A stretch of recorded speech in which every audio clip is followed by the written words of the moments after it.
Qərbi Azərbaycan icması tərəfindən artıq 3-cü dəfə beynəlxalq konfrans təşkil olunur. Bu Bakıda keçirilən konfranslardır.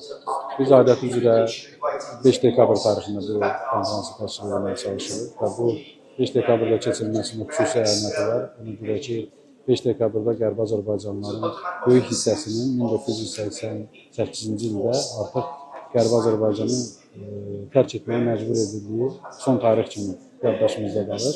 Və beləliklə bu konfranslarda biz iştirak edən xarici ölkələrdən olan çoxsaylı marağı göz önündə bulunduruq və hər dəfə biz bu konfransları təşkil edildikdən sonra müxtəlif istiqamətlərdə çalışan hüquq mütəxəssisləri, tarixçilər, alimlər bu məsələ ilə bağlı çıxışlarında yer verirlər və hər dəfə konfransa qarşı maraq artmaqdadır. Biz bu dinamikanı müşahidə edirik.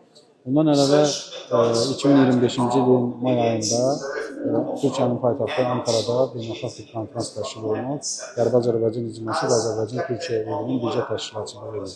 Və bu təşkilatçılığı sayəsində də Türkiyədə, eləcə də Azərbaycanda tanınmış tanınmış hüquq mütəxəssisləri, bir istiqamətli tarixçilər bu Qərbi Azərbaycan məsələsi ətrafında beynəlxalq ictimai diqqətin cəlb edilməsinin əhəmiyyəti haqqında müzakirələr aparıblar.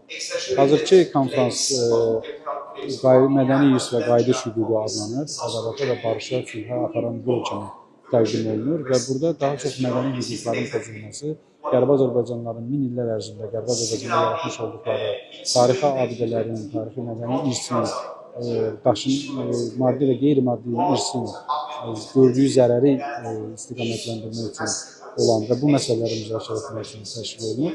Və bu konfransda da 60-dan çox ölkənin 100-dən artıq nümayəndəsi iştirak edir və bu iştirakçıların hər birisi öz sahəsi üzrə tanınmış mütəxəssislər, tanınmış universitetlərin professorları, bu sahə üzrə əlaqədar şəxslərdir və bunların hər birinin çıxışlarına qulaq asdıqda, eyni zamanda bunların mövqeyini bu məsələ ilə bağlı artan marağını soruşduqda, hər dəfə biz müşahidə edirik ki, Qərbi Azərbaycan məsələsi ətrafında beynəlxalq ictimai diqqətin artırılması istiqamətində işlər davam etdirilməlidir, ardıcıl şəkildə davam etdirilməlidir və bu beynəlxalq ictimai diqqətin bu məsələyə cəlb olması məsələnin legitimliyini bir daha təsdiq edir, məsələnin siyasi əhəmiyyətini, mədəni əhəmiyyətini müəyyənləndirir və Qərbi Azərbaycanlıların pozulmuş çoxsaylı hüquqlarının bərpası yönündə növbəti addım hesab olur.